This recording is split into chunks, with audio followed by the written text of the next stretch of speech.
अस्सलामुअलैकुम, good afternoon, नमस्ते, सत श्री अकाल। तो कैसे हैं भाई लोग, सब ठीक हैं? तो आज की वीडियो जो है वो मेरी वीडियो होने वाली है भाईजान किर्गिस्तान वीज़ा के बारे में।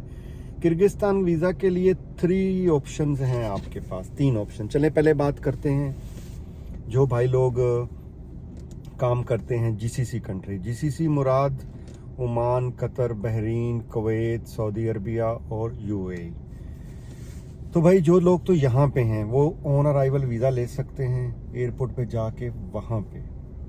तो वो आगे मैं जाने वाला हूँ, तो आप मेरी वीडियो देख लेंगे तो आपको आइडिया हो जाएगा ऑन अराइवल वीज़ा कैसे मिलता है, क्योंकि मैंने ऑन अराइवल वीज़ा लेना है।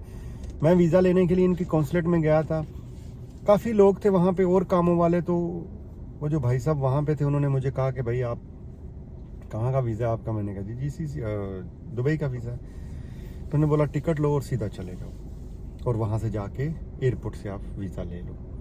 तो भाई वो जो भी स्टोरी होगी ऑन अराइवल वाली वो अगली वीडियो में आप देख सकते हो कि मेरे साथ क्या मेरा एक्सपीरियंस रहता है। मुझे बोर्डिंग करने देते हैं, विज़ एयरलाइन से मैं जा रहा हूँ। आपको पता ही है कि भाई मैं विज़ एयरलाइन का बड़ा फ़ैन हूँ, तो सस्ती पड़ती है तो मैं ज़्यादातर उसी से ट्रैवल करता हूँ। ये मेरी 11वीं कंट्री होगी जो मैं विज़ एयरलाइन से ट्रैवल करने वाला हूँ। तो चलें भाई, आपको बता दूं एक चीज़ आप ख़ास ख्याल रखें ऑन अराइवल वीज़ा के लिए, ये लैंड बॉर्डर पे बाय लैंड आप नहीं ले सकते हो। तो अब आप बाय बस या बाय ट्रेन क्रॉस करोगे तो आपको किर्गिस्तान वाले ये वीज़ा नहीं देंगे।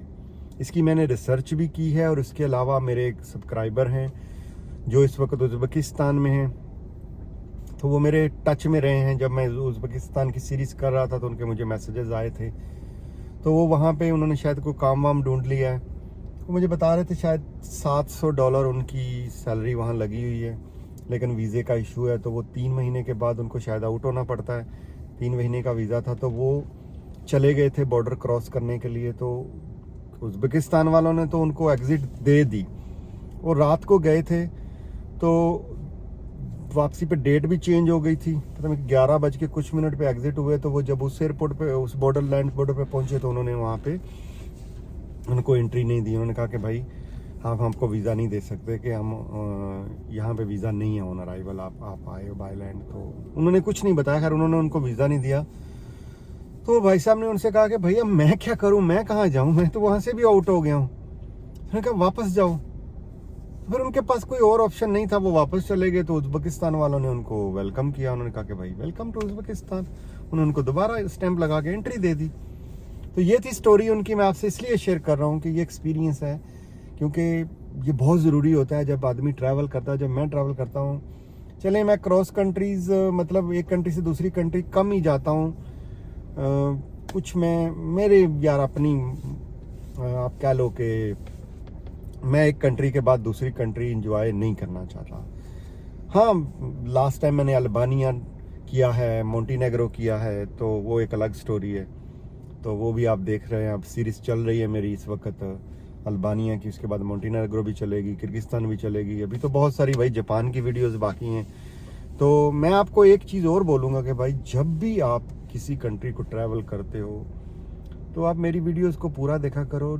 मैं 100% तो नहीं कह सकता, लेकिन 80-90% आपका जो ट्रिप है ना वो आप खुद से प्लान कर सकते हो। आप बहुत ज़्यादा पैसे बचा भी सकते हो, बहुत ज़्यादा हेडेक से भी बच सकते हो। मेरे ख्याल में मैं कोशिश करता हूँ कि हर चीज़ को कवर करूँ। अगर कोई रिकमेंडेशन होती है तो आप भी मुझे बता सकते हैं कि भाई ऐसे नहीं, ऐसे कर लिया करो। तो दूसरा ऑप्शन भाई ये है कि आप जो भी आपकी करीब एम्बेसी है किर्गिस्तान की, जिस भी कंट्री में आप रहते हैं वहाँ जाएं। आपको चाहिए क्या? जीसीसी वालों को passport, visa, ID, that's it. इनकी कॉपीज़ ले लें। एप्लीकेशन फॉर्म आपको कॉन्सुलेट के अंदर ही मिल जाएगा। $50 नॉर्मल फीस है और $100 यूएसए डॉलर जो है वो अर्जेंट फीस है। तो देख लीजिएगा, मैं तो गया था, मुझे तो नहीं मिला, तो आप लोग ट्राई कर लीजिए। मैंने रिसर्च ऑलरेडी कर ली है। तो ये उनकी फीस है। ऑनलाइन भी कुछ ऐसे ही है, शायद $50-60 है, और नॉर्मल के लिए और अर्जेंट के लिए जो है वो $100 है। तो जो टाइम पीरियड है ऑनलाइन का वो भाई अर्जेंट के लिए 3-4 दिन है, और अर्जेंट के लिए जो है 3-4 दिन है, और नॉर्मल के लिए शायद 1 वीक है या 15 दिन भी लग सकते हैं। तो मैं उसकी अलग से वीडियो बनाऊंगा कि आपने वो एप्लीकेशन फॉर्म कैसे फिल करना है, कैसे ऑनलाइन अप्लाई करना है, ताकि आपको उसके लिए भी इशू ना हो। बाकी आप पाकिस्तान में, इंडिया में हैं, बांग्लादेश में हैं या जीसीसी में, अपनी करीब कॉन्सुलेट में जाएं और जाके कॉन्सुलेट से वीज़ा ले लें। इंडिया, पाकिस्तान, बांग्लादेश में इनविटेशन का इशू मैंने सुना है कि काफ़ी ज़्यादा आ रहा है। वीज़ा अप्लाई कर देते हो, वीज़ा नहीं आता है, 15 दिन, महीना, 3 महीने। काफ़ी दोस्तों की मैंने वीडियोस देखी भी हैं यूट्यूबर्स की, जिन्होंने बताया कि भाई मैंने तो इनविटेशन के साथ वीज़ा लिया है। कुछ भाई साहब ये कह रहे थे कि मैंने उनसे कुछ पैकेज लिया है, कुछ कह रहे थे कुछ, क्योंकि वो इन्विटेशन ऐसे नहीं देते हैं भाई, ऐसे नहीं देते हैं। आप उनसे पूछ लेंगे भाई इनविटेशन के कितने पैसे हैं, मैंने कुछ नहीं लेना, आप सिर्फ इनविटेशन मुझे दें। तो मैंने जहाँ सुना है कि भाई गवर्नमेंट से रजिस्टर्ड टूरिज्म कंपनी ही आपको इनविटेशन भेज सकती है, दूसरा नहीं दे सकता। तो ये मैं अब जाऊँगा किर्गिस्तान, तो फिर इनविटेशन के बारे में मैं चेक करूँगा। अगर कुछ पॉसिबल हुआ तो मैं आपके लिए ये काम कर दिया करूँगा कि भाई इनविटेशन जो है मैं आपको प्रोवाइड करवा दिया करूँगा। तो वो तो चलें, दूसरा टॉपिक है। तो ये सिंपल सा प्रोसेस है भाई इनका। अगर आप दुबई के अंदर हैं तो इनकी कॉन्सुलेट जो है लैंड डिपार्टमेंट, आपने देखा हुआ हो अगर, इतिसलात की बिल्डिंग के पास, जहाँ पे एनबीडी बिल्डिंग भी है बैंक की, उसके पास है, वहाँ से जाके आप वीज़ा जो ले सकते हैं। अलबुतीन की लोकेशन जो है वो शेयर करता है, तो वो लैंड डिपार्टमेंट के बिल्कुल करीब है। तो देरा में ही आ जाता है, मखतूम रोड के ऊपर। बिल्डिंग की जो एंट्रेंस है वो पीछे वाली साइड पे है। तो मेरे ख्याल में ये काफ़ी इन्फॉर्मेशन थी, लेकिन आपका वीज़ा 6 महीने पुराना होना चाहिए, ये माइंड में रखिएगा आप। 6 महीने से कम आपका वीज़ा पुराना नहीं होना चाहिए। तो भाई मैंने बहुत सारी रिसर्च करने के बाद ये इन्फॉर्मेशन निकाली है कि अगर आप इंडिया से अप्लाई करते हैं तो इनकी कॉन्सुलेट है दिल्ली के अंदर, लेकिन जब आप वीज़ा लेने वहाँ जाते हैं कॉन्सुलेट के अंदर, तो वो उन्होंने ये जो काम है थर्ड पार्टीज़ को दे दिया हुआ है। तो वो आपको बोलेंगे कि जी आपको इन्विटेशन लेटर भी चाहिए और आपको प्लान भी लेना पड़ेगा, और वीज़ा की फ़ीस जो है $100 वो भी पे करनी पड़ेगी। जो टोटल मिला के मेरे ख्याल में इंडियन 30,000 जो है वो इंडियन रुपीस बन जाते हैं। तो कोई भी बजट ट्रैवलर जो है वो इतने पैसे खर्चना करना नहीं चाहेगा। तो ये थी स्टोरी वहाँ की कॉन्सुलेट की। अगर तो आप पे कर सकते हो तो आप वीज़ा ले सकते हो, क्योंकि थर्ड पार्टीज़ को पैसे चाहिए होते हैं, आप पैसे पे करें वीज़ा ले लें। तो भाई आप बगैर इन्विटेशन के वीज़ा कैसे ले सकते हैं, उसके लिए आपके लिए बेस्ट एडवाइस है, अगर आप इंडिया पाकिस्तान से आ रहे हैं तो आप उज़्बेकिस्तान जाएंगे। मैं तो आपको रेकमेंड करूंगा, जब आप सेंट्रल एशिया यानी वस्ती एशिया जाते हैं तो 2-3 कंट्रीज़ को तो लाजमी एक साथ कवर करें, आपके बहुत सारे पैसे बच सकते हैं। तो उज़्बेकिस्तान भाई मैं रेकमेंड करूंगा कि आप कम से कम 12 दिन के लिए ज़रूर जाओ और पूरा उज़्बेकिस्तान तसल्ली से घूमो। It's a worth of money, बहुत सस्ता मुल्क है और आप इंजॉय करोगे। मैंने तो अपने ट्रिप में बहुत इंजॉय किया, मेरी बहुत सारी वीडियोस अपलोडेड हैं। आप जाके मेरी प्लेलिस्ट यूट्यूब के अंदर, भाई एक तो वीडियो का ऑप्शन होता है, उसके साथ एक प्लेलिस्ट का ऑप्शन होता है, उसमें क्लिक करेंगे तो आपको कंट्री वाइज जो पूरी वीडियोस है वो मिल जाती हैं। तो आप पूरी सीरीज देख के अपना ट्रिप प्लान कर सकते हो। तो भाई उज़्बेकिस्तान में आप जाएंगे किर्गिस्तान की एम्बेसी के अंदर। किर्गिस्तान की एम्बेसी के अंदर आपको जाके 3 ऑप्शन मिलेंगे। वो कहेंगे जी अगर आपने वीज़ा लेना है $50 में तो आपको मिलेगा जी 10-12 दिन के बाद। अगर आप $100 पे करेंगे तो आपको वीज़ा मिलेगा जी 2 दिन के बाद या 1 दिन के बाद। अगर आप $150 पे करेंगे तो जी आपको वीज़ा मिलेगा सेम डे।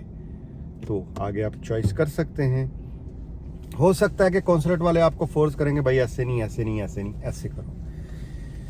तो ये हैं जी सारे ऑप्शंस।